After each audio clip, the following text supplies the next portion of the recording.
Panalo daw sana ang Lakers kung hindi lang na-injured si Anthony Davis ayon sa NBA analyst na si Skip Bayless. Easy win daw ang Game 5 para sa Lakers. If Anthony Davis doesn't bang up his shoulder or his neck or his whatever it was, I think the Lakers win that game fairly easily.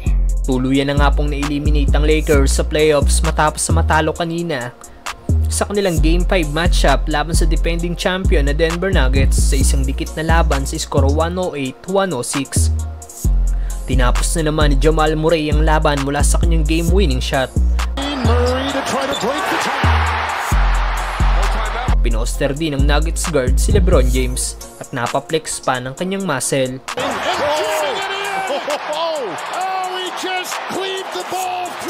Record ang ginawa ni Murray dahil first player siya sa history ng NBA na nakagawa ng game-winning shot in the final 5 seconds of multiple games in a single playoff series. Ginawa niya ito noong Game 2 at ngayong Game 5. Maging ang analyst na si Nick Wright ay hindi makapaniwala sa galing ni Jamal Murray. Sinabing isa daw sa pinaka-unique na player si Murray dahil wala itong all-star, walang all-NBA team at no regular season accolades, pero grabe daw ang performance nito sa playoffs.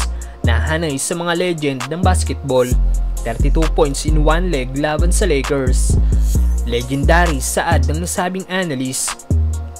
Ayon naman sa analyst na Skip Bayless, panalo daw sana ng Lakers kung hindi lang na-injured si Anthony Davis.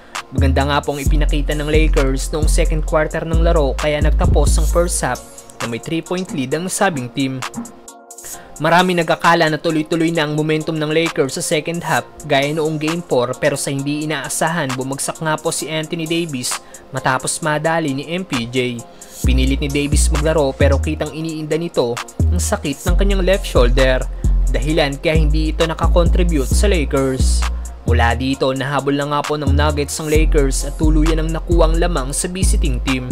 Nakabalik si Davis noong fourth quarter pero isang puntos na lang ang nagawa nito. Isang punto sa buong second half ng laro. Ganda ng first half ni Davis na may 16 points at 9 rebounds kagad bago ito ma-injured. Kaya naman ayon sa analyst na si Skip Bayless, panalo daw sana ng Lakers kung hindi lang daw na-injured si Anthony Davis. If Anthony Davis doesn't bang up his shoulder or his neck or his whatever it was, I think the Lakers win that game fairly easily. Binigyang credit ni Skip si Davis dahil sa ganda ng laro nito laban sa Denver, pero hindi niya daw nakita kay Davis ang warrior mentality para lumaban at ipagpatuloy pa ang laro matapos na masaktan ito kanina.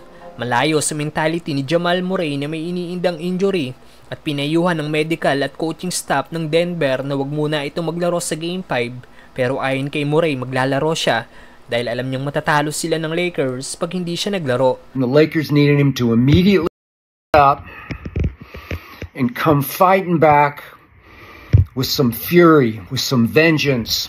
Watch this, the way Jamal Murray did for the Nuggets. Nuggets didn't want him to play. Medical staff, head coach Mike Malone didn't want him to play, and he said, no, I gotta play or we're going to lose tonight.